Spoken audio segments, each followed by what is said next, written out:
Friends, अस्तित्व news 22 में आप सभी का स्वागत है। हम आपके बीच कुछ खास अपडेट लेकर प्रेजेंट हो रहे हैं। जैसा कि सूचना है कि अब आपकी ज़मीन का भी बनेगा आधार कार्ड। जाने क्या है भू आधार और इसके फायदे। तो भू आधार से ज़मीन का मालिकाना हक स्पष्ट होगा और भूमि से जुड़े विवाद भी खत्म होंगे।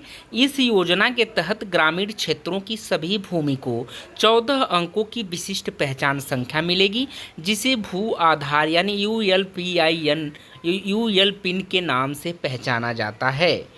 तो भू आधार क्या है और इसके फायदे क्या हैं, इसके बारे में हम इसका विवरण आगे बढ़कर जानते हैं। क्या केंद्र सरकार ने आम बजट 2024 में ग्रामीण और शहरी क्षेत्रों में भूमि सुधार को लेकर अहम कदम उठाए हैं। इसके तहत ग्रामीण क्षेत्रों में भूमि के लिए विशिष्ट पहचान संख्या या भू आधार और सभी शहरी भूमि अभिलेखों के डिजिटलीकरण का प्रस्ताव रखा है। सरकार अगले 3 वर्षों के भीतर इन भूमि सुधारों को पूरा करने के लिए राज्यों को वित्तीय सहायता प्रदान करेगी।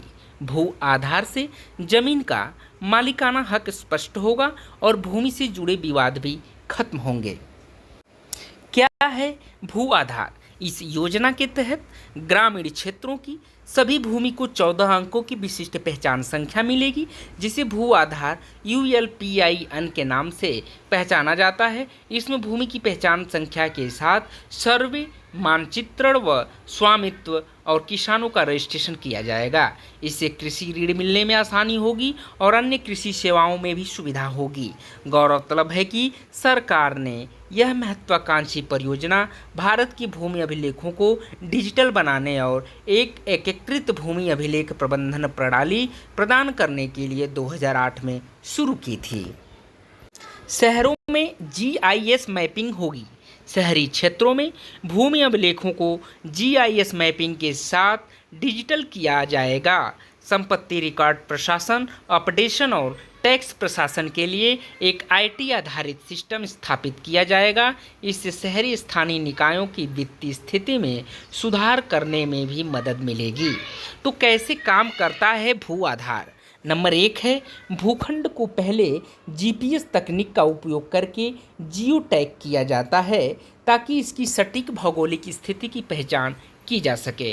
नंबर 2 है, फिर सर्वेक्षणकर्ता भूखंड की सीमाओं का भौतिक सत्यापन और माप करते हैं। नंबर 3 है, भूखंड के लिए भूमि मालिक का नाम, उपयोग श्रेणी, क्षेत्र आदि जैसे विवरण एकत्र किए जाते हैं। नंबर 4 है, सभी एकत्रित विवरण फिर भूमि रिकॉर्ड प्रबंधन प्रणाली में दर्ज किए जाते हैं। नंबर 5 है, सिस्टम स्वचालित रूप से भूखंड के लिए 14 अंक का भू आधार संख्या तैयार करता है, जो डिजिटल रिकॉर्ड से जुड़ा होता है। भू आधार में क्या क्या जानकारी होती है? तो आधार कार्ड की तर्ज पर बनने वाले भू आधार में राज्य कोड, जिला कोड, उप जिला कोड, गांव कोड, भूखंड की विशिष्ट ID संख्या आदि होते हैं। भू आधार संख्या को डिजिटल और भौतिक भूमि रिकॉर्ड दस्तावेज पर अंकित किया जाता है। भले ही भूमि हस्तांतरित हो, कई हिस्सों में विभाजित हो या उसमें कोई बदलाव हो, या भू आधार संख्या भूखंड की भौगोलिक सीमा के लिए समान रहेगी।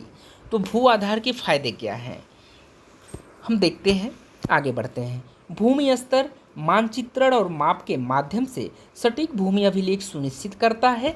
भूखंड पहचान में अस्पष्टता दूर होती है, जो अक्सर भूमि विवादों का कारण बनता है। आधार से लिंक करके भूमि अभिलेखों तक ऑनलाइन पहुंच सक्षम होता है। भूखंड से संबंधित संपूर्ण इतिहास और स्वामित्व विवरण को ट्रैक किया जा सकता है। नीति निर्माण के लिए सरकार को सटीक भूमि डाटा मिलता है। दोस्तों, ये रहा भू आधार के फायदे क्या क्या हैं, और ये सूचना हम जो आप तक प्रेषित कर पा रहे हैं, ये केवल एक इंटरनेट के माध्यम से ली हुई सूचना मात्र है। कृपया आप सभी लोग इसकी पुष्टि के लिए ऑफिशियल वेबसाइट पे जाकर जांच अवश्य करें। बहुत बहुत धन्यवाद। Thank you so much.